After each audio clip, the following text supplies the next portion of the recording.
Hey guys, welcome to lesson 1-3 where we're going to talk about distance and midpoints. In this lesson, we're going to find the distance between 2 points, or you can also think of it as finding the length of the line segment that connects those 2 points. And we're going to do that by calculating it rather than measuring it.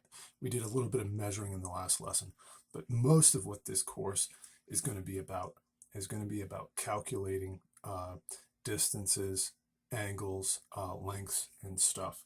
So we're going to try that, and then I'm going to break this lesson into 2 parts. This video will be in 2 parts. In the second part, we're going to work on finding the midpoint of a line segment. So we'll find the distance between 2 points in part 1, and then in part 2, we're going to take 2 points and we're going to say, can we find the point that represents the point that's halfway between those? Okay, let's take a look at some new vocabulary here. First of all, distance. We're going to define that as being between 2 points. If you take the distance between 2 points, that is equal to the length of a line segment that you draw between those 2 points. So that kind of broadens things a little bit and allows us to bring in things like, I don't want to spoil it, but some things that we've learned about triangles in the past. We'll see if we can bring that to bear.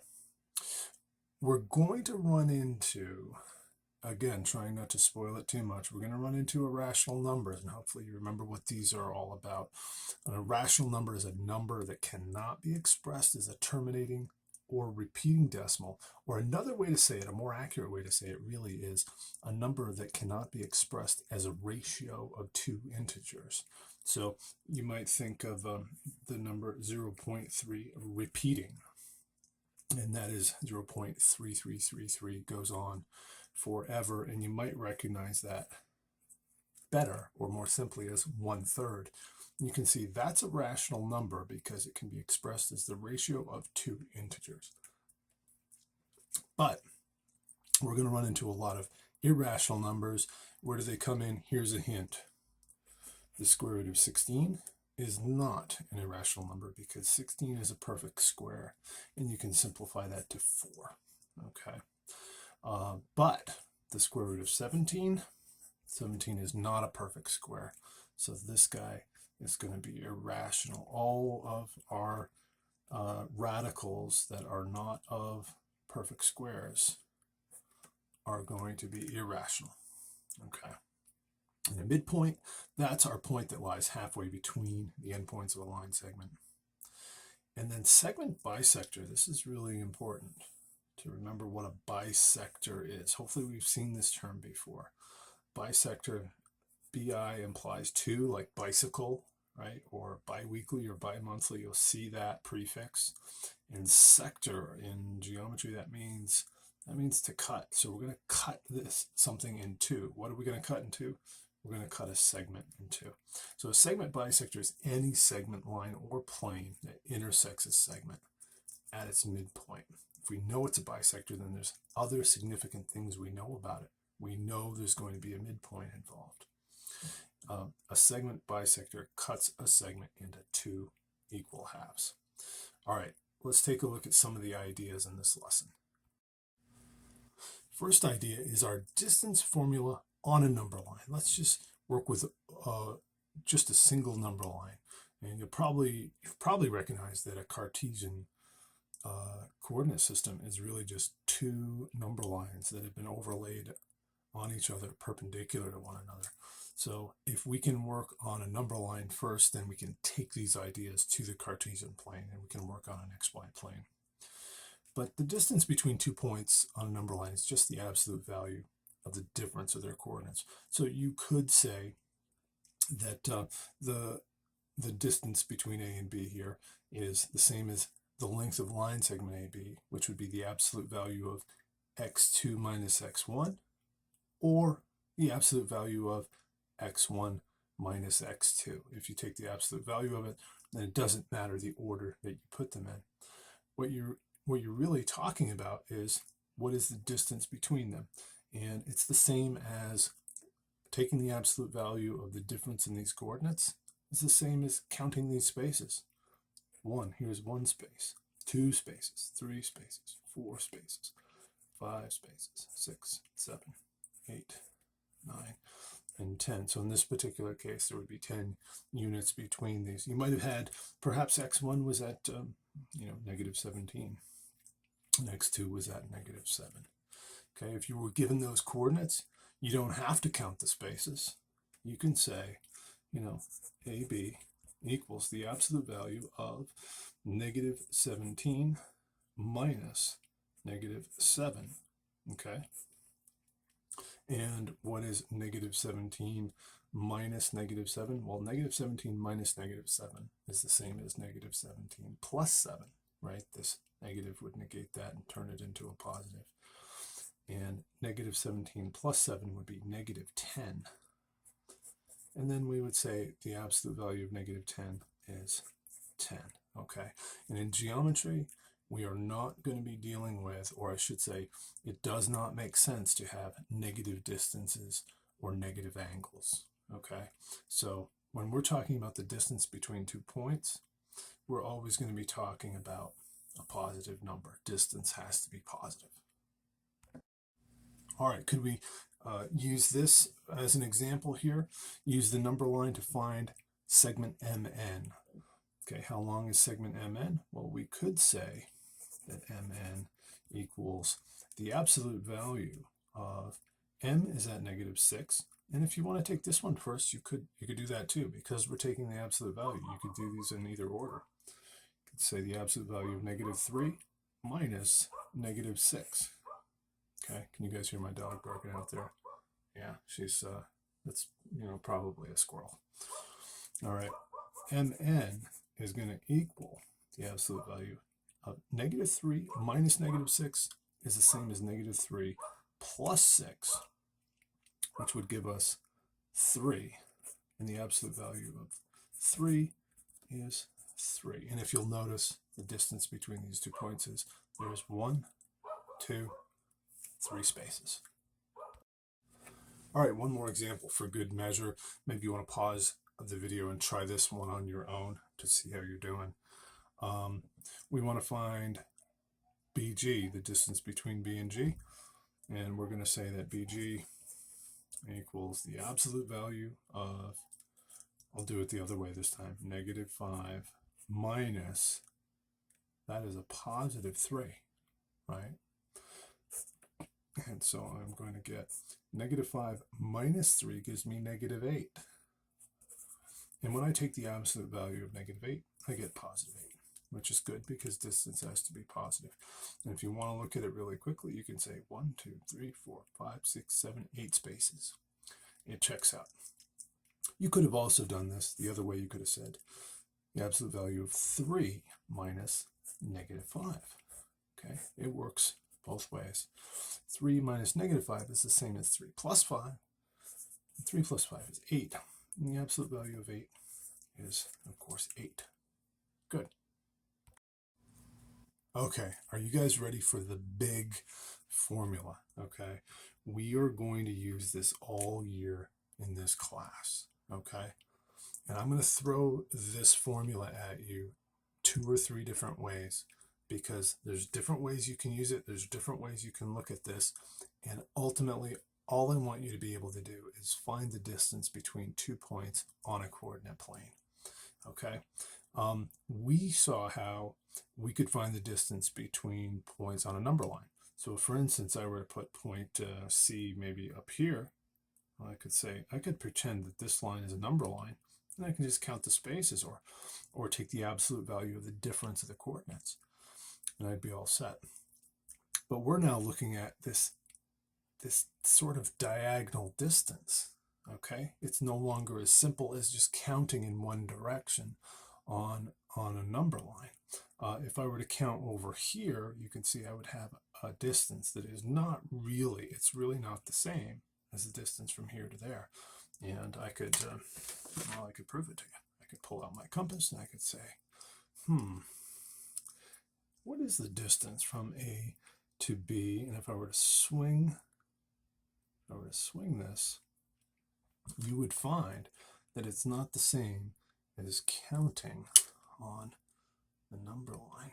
If I swung that down, you can see that's a longer distance. Clearly, this diagonal is a longer distance than simply counting out on the x-axis. Okay, so it turns out that there's this formula called the distance formula that tells us the distance from A to B equals the square root of x2 minus x1 squared plus y2 minus y1 squared if point A has coordinates x1, y1, and point B has coordinates x2, y2. Okay? Now, I know what you're saying, or at least I hope you're saying this.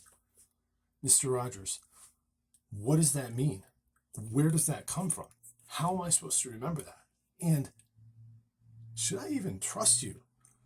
You're just going to throw this formula at me and tell me that I can use that to find the distance from A to B? Hold on.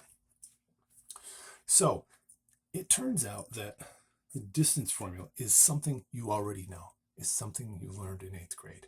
Okay? Something that begins with a P. Okay? I almost gave it away there. How could we prove that this formula works? How could we prove that that represents the distance from A to B? And here's how you're going to do it. You guys tell me if you get any epiphanies when you see me draw this triangle. Okay? Anything jumping out at you? And don't forget, the distance between 2 points is equal to the length of the line segment that connects them. So I might as well go ahead and connect them. What type of polygon have we just created? We've got a triangle, but not just any triangle. That's a right triangle, isn't it? Okay. And we know that if we were to call this side A, and this side B, and this side C, we know that A squared plus B squared equals C squared, right? Pythagorean theorem. So I will often tell students that there's no such thing as distance formula. It's just Pythagorean theorem. Okay? Okay, so that's great. A squared plus B squared equals C squared. How does that work with these coordinates? Well, how long is side A in this triangle? How would I find side A? Isn't it y2 minus y1? Going from B to A, my change in y is y2 minus y1. Okay? And by the way, I will often abbreviate this delta x. Have you ever seen that? This is the Greek letter delta, okay? And it means change. That's our Greek letter delta. And sometimes I can look at it and I can just say, oh, I can see the change in y here. Oh, excuse me, I wrote change in x. That's the change in y. You guys got to watch me here. Okay. I can say 1, 2, 3, 4, 5, 6. I see 6 spaces there. So my change in y is 6. Or I could do y2 minus y1 and show it that way too. Okay. How long is side B? Well, going from A to B, I go from x1 to x2 along this line, right? So I could say that B is x2 minus x1. That's the length of that side of the triangle. Or I could say that is our delta x. It's another way of putting it. Okay, so let's go ahead and plug this into our Pythagorean theorem. I've got A is y2 minus y1 squared plus B is x2 minus x1. And we're going to square that. And that is going to equal C squared, which is our distance from A to B squared. Okay? So how could I solve that for C? Because I don't want C squared. I don't want to know the distance from A to B squared. I want to know the distance from A to B. I just want to know C. How am I going to find that? How would I get this solved for C? Well, hopefully you remember from algebra, we can take the square root of that as long as we also take the square root of the other side. Correct? And the square root of C squared is C. And the square root of this side is, well, exactly what it looks like. And of course, addition is commutative, so I could flip that around and say x2 minus x1 squared plus y2 minus y1 squared. Okay? That's our distance formula. That's where it comes from. If you, excuse me, if you'd like to plug in coordinates, just watch your signs. We're going to do a few examples. You just got to watch your signs when you're subtracting coordinates. If you would rather count the spaces, I still like to draw a right triangle and count the spaces. And then what I'm doing is I'm finding the square root of delta x squared plus delta y squared equals c. It's the same thing. It's the same thing. And if you want to go straight back to Pythagorean theorem every single time and just plug in the distances, square them, and then take the square root, you can do that too. It's all the same thing. So we're going to be using this all year, so get comfortable with it. Get comfortable with it in whatever form you find suits you best. I like this guy, and I also like to go back to here. But there are times when it's definitely good to use the individual coordinates and plug them in. We're going to be using it all year, so let's get comfortable with it and let's try a few examples. All right, let's try this example. They want us to find the distance between point R and point S, and they give us the coordinates here. So I'm going to go ahead and plot point R. I strongly encourage you to graph these as you're getting comfortable with this formula.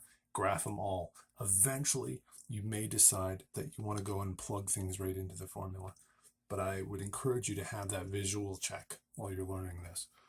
So point R is at negative 5, 1. And by the way, I'm going to go ahead and call that x1, y1. This is also a good habit to get into, whether you're dealing with slope or midpoint or distance. Labeling a pair of points, x1, y1 and x2, y2, is a good habit. Okay, R is at negative 5, 1, so I'm going to go negative 5 in the x direction, 1, 2, 3, 4, 5, and up 1 in the y. There is my R, and I'm going to encourage you to write the coordinates on the graph because you're going to end up using those coordinates algebraically. We're going to plug them into the distance formula. Point S is at 3, negative 2, so I'm going to go over 1, 2, 3 in the positive x direction and down 2. Okay, and there is S at 3, negative 2. I want to know the distance between them. Okay, so if you want, we can go ahead and plug this into our distance formula. RS is going to equal the square root of x2 minus x1 squared plus, oops, I lost a piece of lead there, plus y2 minus y1 squared. Okay, now let's go ahead and plug in the numbers, and we're just going to watch our signs as we do this. What do I plug in for x2? That's 3. What do I plug in for x1? Negative 5, and this is where you have to watch your signs. 3 minus negative 5 squared plus y2 is negative 2 minus y1 is 1 squared. Good. So I'm going to go ahead and simplify this. This is the square root of 3 minus negative 5 is the same as 3 plus 5. So that is 8 squared plus negative 2 minus 1 is negative 3 squared. Okay. Now we're going to simplify further. What is 8 squared? 64. Negative 3 squared is 9. And again, this just goes to show that you can label these in either order and you're going to get the same distance because the difference between them gets squared anyway, right? And so we're always going to end up with a positive number when we square any number.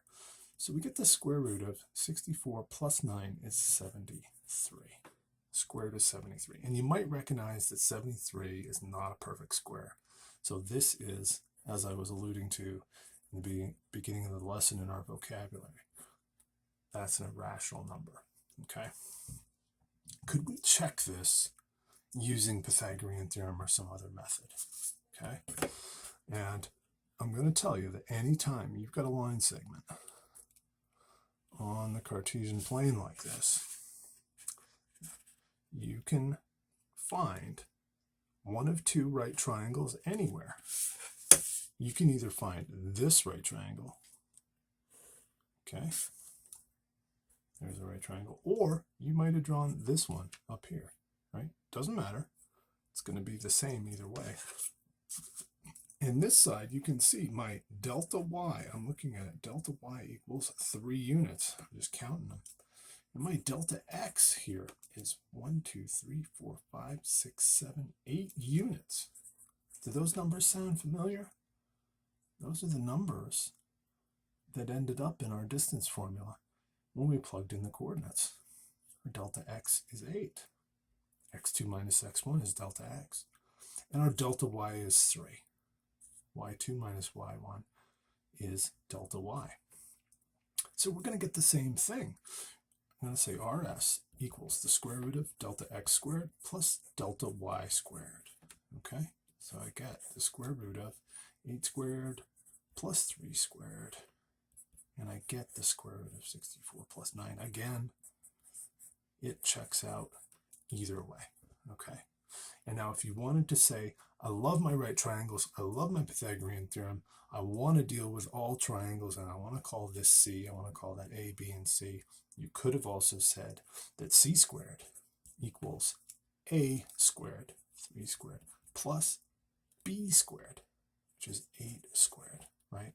So you could have said C squared equals 9 plus 64. You could say C squared equals 73. How would I solve that for C? Swish and flick. Take the square root of both sides, and you get C equals the square root of 73. Don't forget, the square root of C squared is C. Good.